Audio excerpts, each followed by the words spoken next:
Ho ho ho!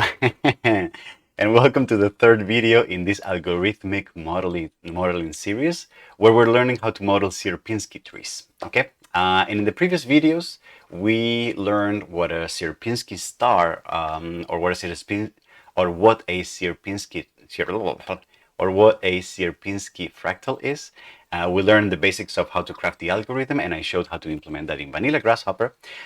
In this one, the way we're going to do it is we're going to write a C# script inside of a Grasshopper component that is going to perform the exact same operation. With the advantage being that now, because we can use recursion inside of this component, we can actually customize how many levels we want to subdivide this Sierpinski tree on. Okay? With a slider. And actually we can get really far. We can get all the way to 10, for example, and you can see how I can like zoom in all the way in, and it's kind of cool. And if I did more, I could even zoom in much more. But also at the same time, I can also set this for spatial polylines, you know, and I can have this like 3D Sierpinski pattern that is actually quite cool for a spatial polyline. All right. So I'm going to show you how to do that recursion. And in order to do that, I'm also going to teach you a little bit of how to perform recursion with a bunch of lists together and how to nest them together, which is going to be super interesting. Okay, so if you like what you see, stay tuned and let's give it a try and see how to implement this. Okay, let's do this. All right, let's get started. So I have a triangle here in Rhino, which I just brought here into Grasshopper as a parameter. Okay, and then I'm just going to create a C# script component, and I'm going to customize the inputs. So the first one is going to be the polyline that I'm going to be subdividing with the Sierpinski algorithm, and then the second input is going to be how many levels of subdivision I want to perform. I'm going to add here a slider with an integer for how many levels I want to plug in, and I'm also going to plug in here the polyline. I need to make sure that I right-click on each one of the inputs and I specify the right type of input. For the first one is going to be polyline, and for the second one, for levels, is going to be the integer. All right, and I'm also going to customize the output, and I'm going to call this Sierpinski. Okay. All right, and then as I go in, I can double click here, and I'm already ready to start typing some code here. As usual, I also like having a output panel here, just for the sake of visualization, and a geometry wrapper so that I can visualize the output of this component.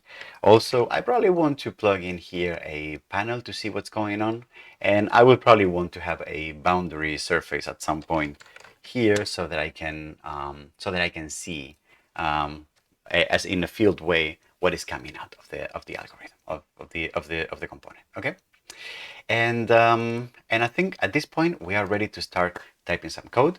I want to review real quick what we're going to do. We have a polyline. The polyline is a list of points, okay? And remember that what we were going to do is we were going to find the middle points between each pair of points in the polyline. And then what we were going to do is we were going to smartly, one by one, we were going to try to create new polylines that we're going to join for each one of the vertices. For example, vertex 1, we were going to join it with the middle point that was next to it, so the next segment, then with the middle point that was in the previous segment before it, and then back with itself. So this was the sequence that we were going to use for creating these polylines. So if that's the case, then what we're going to do is we're going to write here. First, we're going to start with a simple algorithm, which is taking one polyline and then subdividing it into the 3 triangles that form one Sierpinski subdivision.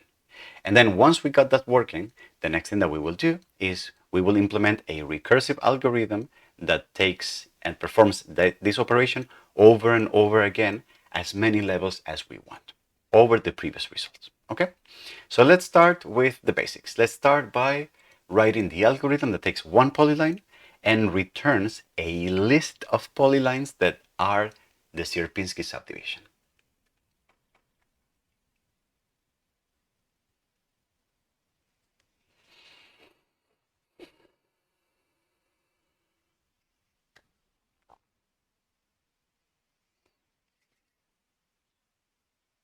Hey, good afternoon, Rafael. Fernando, what's up? How you doing? All right. So what are we going to do? The function. Okay.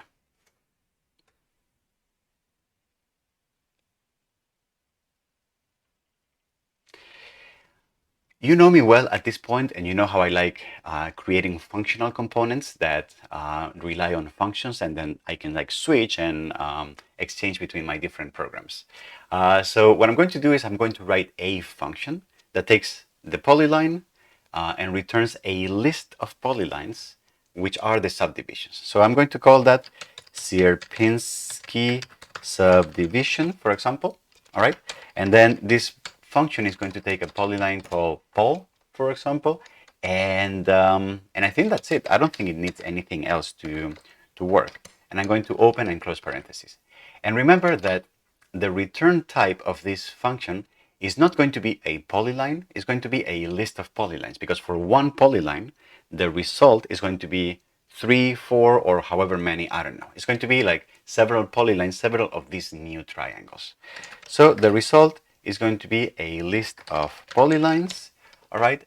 And if you want this to return an array of polylines instead, that also works fine, okay? I just happen to like lists. They're a bit more friendly and they're a bit more user-friendly in a way, okay? So what is the first thing that I'm going to do? I'm going to start by creating an empty list that is going to contain all these triangles that we're going to be subdividing the original polyline on.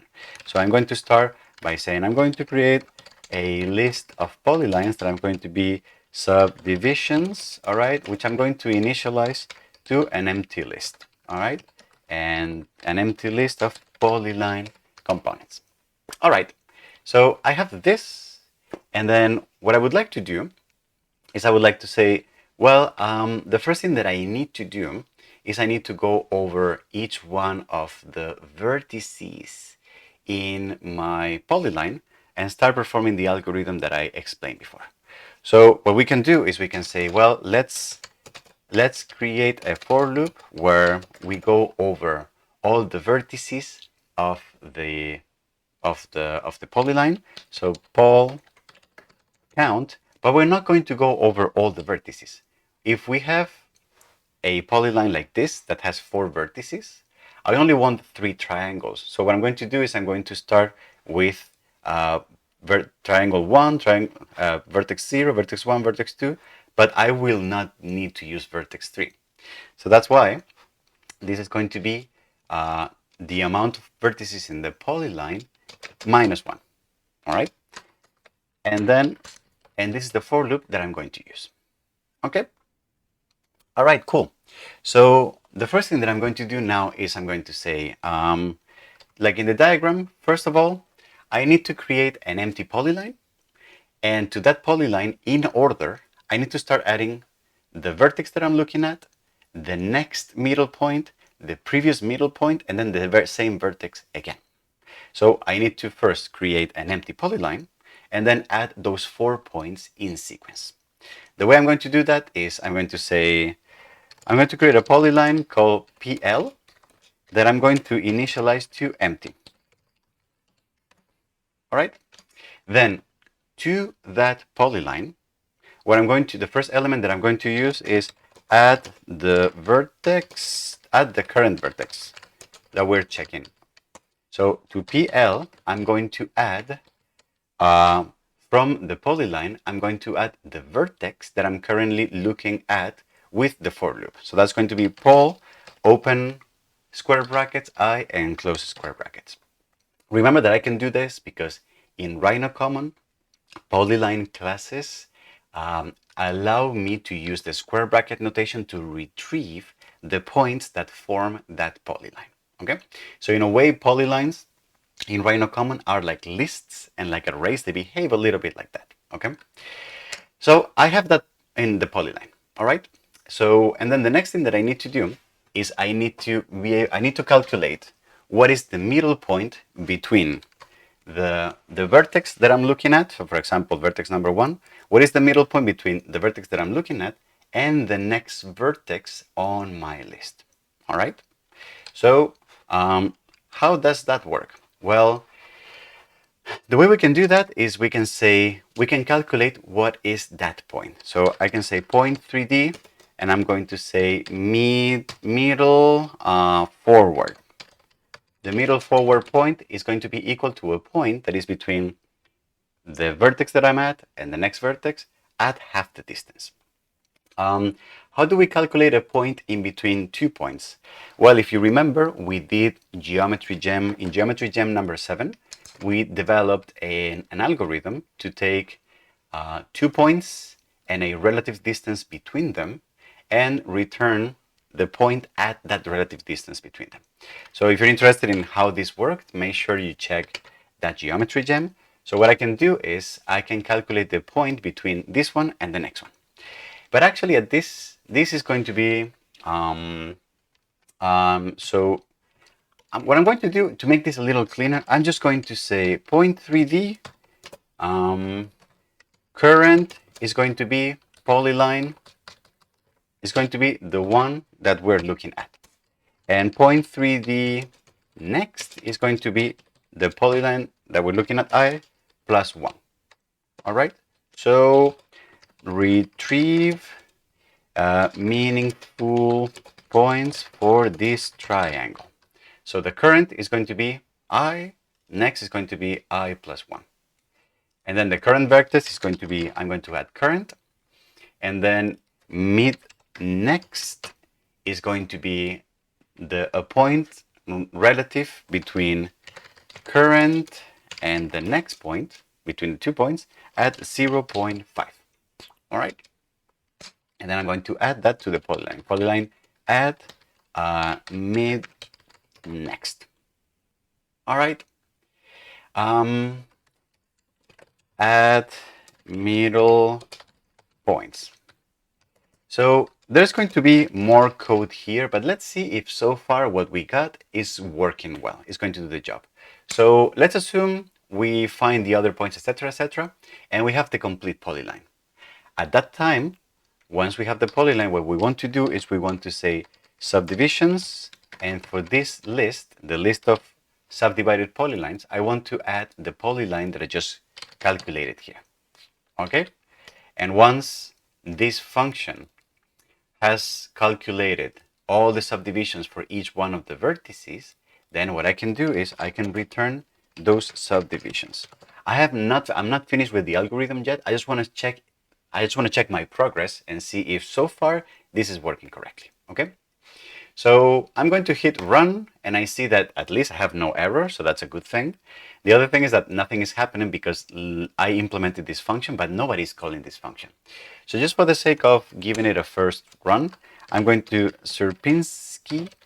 I'm going to output, oh no, my keyboard is doing crazy things these days.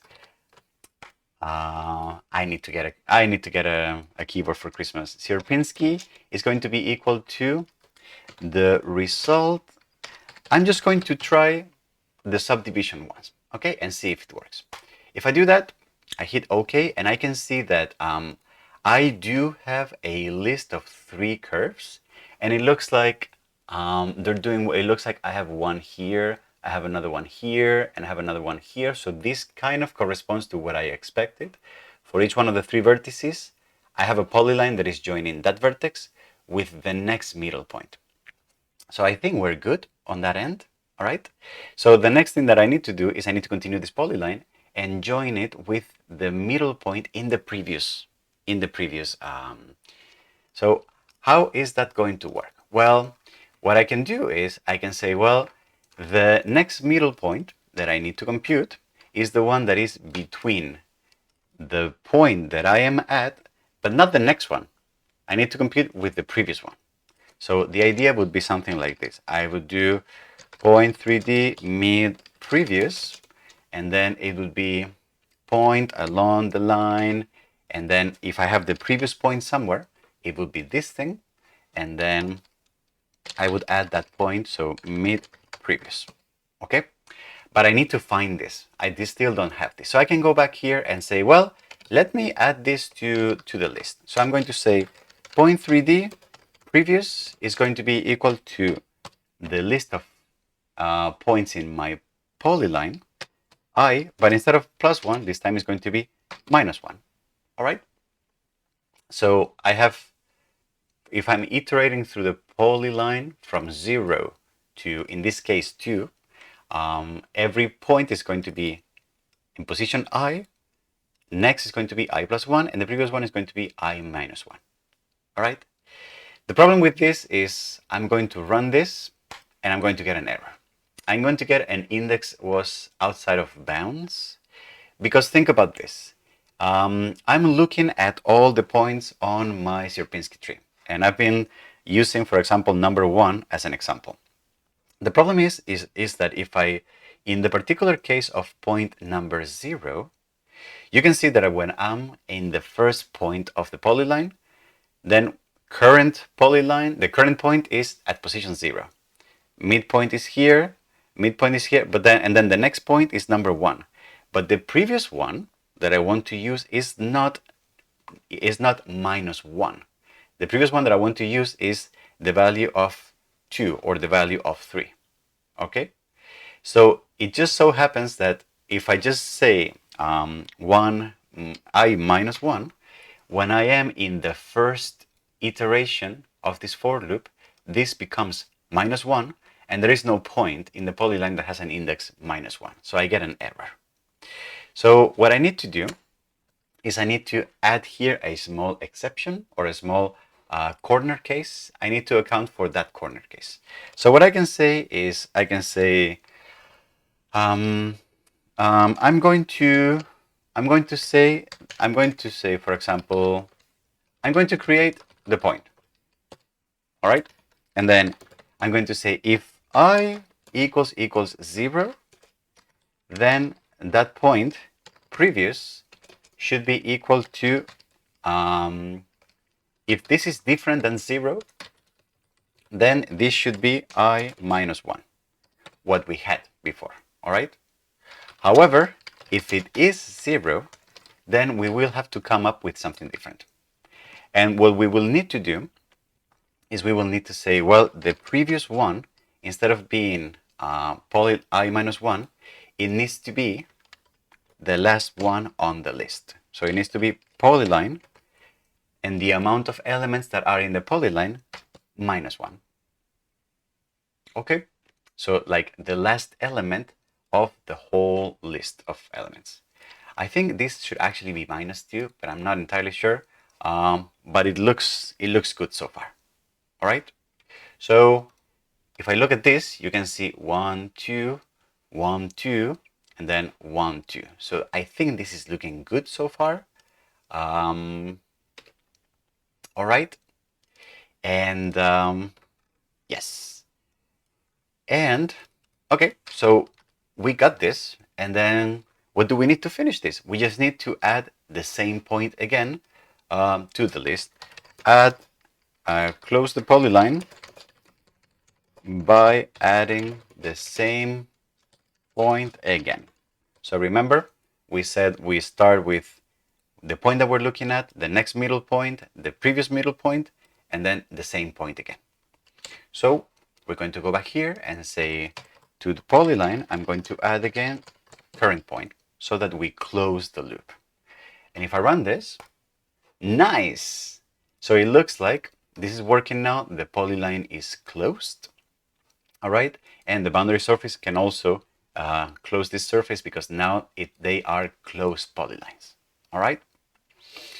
All right, great. So it looks like the algorithm is working. We have now a function that, given any polyline, it returns a list of polylines that satisfy this Sierpinski subdivision logic. All right. Was this clear? Did it make sense? Huh? All right. So the only thing we need to do now is to write another function that basically loops through with this and performs the recursion so that we can perform this operation over and over again as many levels as we want. Let's see how would we do that. Well, in the same spirit as we have done before, the way we probably want to do this is by creating a function that takes a polyline and takes how many levels we want to subdivide that polyline in, and then returns a list of polylines with all these subdivisions. So I'm going to call that function, I'm going to call it Sierpinski star, which is going to take a polyline pol as an input, and it's going to take an amount of levels as an output. And then the resulting type, what it's going to give me back, is going to be a list of polylines. All right. Now, how are we going to do this? Well, the way we're going to do this is going to be, actually, let me draw a diagram. Let me draw a diagram to explain that. Hold on. And here we go. So the way we're going to do this is that our algorithm is going to perform recursion over a list of polylines. So imagine this. If we start off with a list that contains, for example, 4 polylines, what we need to do is we need to go over each one of the polylines and say, for the first polyline, I'm going to perform the subdivision, and I'm going to generate a list of polylines, right? I can store that somewhere, but then on top of that, now I can take the second polyline of the first list and generate all these subdivisions, and then the third one and generate all the subdivisions, the fourth one and generate all the subdivisions. And if I stack them all together, I can generate a second list, which is basically all of these subdivisions all together, one after the other. All right. What this means is creating the Sierpinski subdivision over a list of polylines generates another list which is longer, and it has all the subdivisions of those polylines one after the other. And if I want to do this recursively, the only thing that I need to do is I need to say, well, this new list that I just created, this one here, the one that has all the subdivided polylines, I just now feed it back again into the start. And I use it now as the new original list that has more polylines that I also start feeding into the algorithm and start subdividing recursively over and over and over again. All right. So this is the fundamental of this kind of recursion that we're going to implement here. So how are we going to do that? Well, code-wise, the way it's going to work is going to be very simple. I'm going to create a list of polylines that I'm going to call triangles. All right. And I'm going to initialize it as empty. Okay. So that when I start the algorithm, I have nothing in that list. I start an empty list of polylines. Now, in order to get the algorithm going, I need to give it some initial information. So what I can do is I can say kickstarted with the original polyline. So what I can say is to the list of triangles, what I want to do is I want to add that polyline that has been given me as a starting point. And then after that, what I want to do is I want to kickstart this whole thing. So I want to kickstart saying, let me take the list of triangles, let me apply subdivision to each one of them, let me stack them together into a new list, and then let me feed that list back into the for loop and start over again. So the way we're going to do that is by saying, I'm going to write a for loop, which is going to iterate how many times? It's going to iterate as many times as levels I want to subdivide in. So I is less than levels and I plus plus. And then here, what I'm going to do is I'm going to create a new list that is going to contain all the subdivided triangles. So I'm going to create a new list, polyline, subdivisions, which is going to start also as empty. All right. I'm going to start it empty here. And then after that, what I'm going to do is I'm going to go with another for loop. I'm going to go over each one of the polylines that are in the original triangles that I start with, and I'm going to start subdividing them and adding them to this secondary list that I just generated. Okay, so with that, what I'm going to do is I'm going to say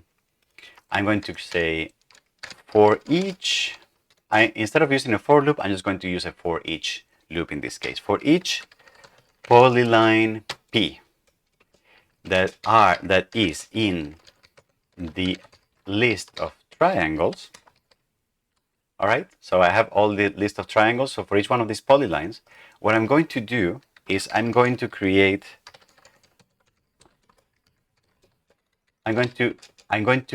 those subdivisions by calling the Sierpinski subdivision on that polyline. All right. So I take each one of the polylines, I subdivide it, and I get the resulting list of triangles. So the 3 triangles. And then what I do is I take these 3 triangles and I add them to my list. All right. So to subdivisions, I want to add range. Remember, when you want to add a list to another list, when you want to attach it, the way you do it is by adding the whole range. I'm going to add the range of subs. Okay. And that's it. With these 4 each, I go over each one of the polylines, I subdivide them in triangles, and I add those to the subdivisions. However, this is not enough. There's something that I still need to finish. And what I need to finish is what I was explaining before here, which is that once this would be the list of subdivisions, all right? And this would be the list of, so this is going to be, this is going to be triangles, and this is going to be subdivisions. In order to keep doing this iteratively, what I need to do is now, this arrow that I have right here, I need to make sure that the list that I just generated of subdivisions now becomes the list of triangles so that I can subdivide them again. And the way to do that is very simple. I just go here and I say, well, I have finished creating subdivisions. This is ready. I have all the subdivided. So the list that I was using, triangles, now, whatever I had before, it doesn't matter because those were not subdivided. I want that list now to become the subdivisions list that I just generated, so that the next iteration of the for loop, I take triangles is not the original one that I created here, but the subdivisions that I calculated in the previous iteration. You see this? Once I'm done with that, then it's just as simple as returning the triangles that has this list of subdivided polylines. And now that I'm ready for this, I'm going to go here and say, well, what I want here for the output is not one subdivision anymore, is all these subdivisions. So levels. I'm going to call Sierpinski star here and levels. And it looks like there's no errors, but I can see 1 subdivision, 2 subdivision, yay, woohoo! So 4, 5, I'm going to crash my computer again. Oh yes, I'm going to do it again, of course. No, why? Why did I do this? Okay, no, it looks like we're safe. So let me delete this. 6, 7, 8, 9. You see, like now it's taking like quite some time to compute, but you can see that I can start zooming in here and it's quite cool. Let me do 10. Yoo-hoo! You know? Alrighty. Okay, cool. What else? What else? Oh yeah, of course. So let me write here again some boundary surfaces because it's nice to see it visually. As I said before in the previous video, this can be applied to any. So for example, I can set any other curve. So I can use a rectangle and I can subdivide this into Sierpinski trees, for example, with 6 subdivisions. That's also fine. All right. Or I can just use, let me disconnect this. Disconnect this. I can do set one curve. I can do any random polyline, even if that polyline is not planar. So even if it's spatial, I can still subdivide this with the Sierpinski algorithm, which is kind of cool. No? And you like this? All right. And I think with that, I am ready to wrap this up. Do I have anything else to say? I'm going to go back to, I'm going to set the this one again. All right, so I think with this, we're good to go. I hope this was fun and interesting and you learned a lot about geometry and recursiveness and Sierpinski trees and fractals and all the cool, good stuff. and this will hopefully lighten your mood and warm you up for a cozy holiday and Christmas, etc., and all those things. All right. Um, Maybe in the future I add more videos to this series, so we have like a fourth and a fifth video when I do Sierpinski trees in other environments like Unity, VVV, but I don't know, some other place. Okay, but in the meantime, stay cozy, stay warm, and if you like these videos, make sure to subscribe, to follow our live streams, and all to like these videos, everything, all those YouTube things. All right. And somebody's pointing out, Saeed is pointing out on the chat right now, we may in the future at some point do this in 3D instead of sticking to 2D. That would be a really cool thing to do. Okay. All right. If you do that yourself, make sure to get in touch and share your work in the comments, in our Discord, etc. It will be really cool to see it. All right. Thank you very much. My name is Jose Luis, and see you on the next video.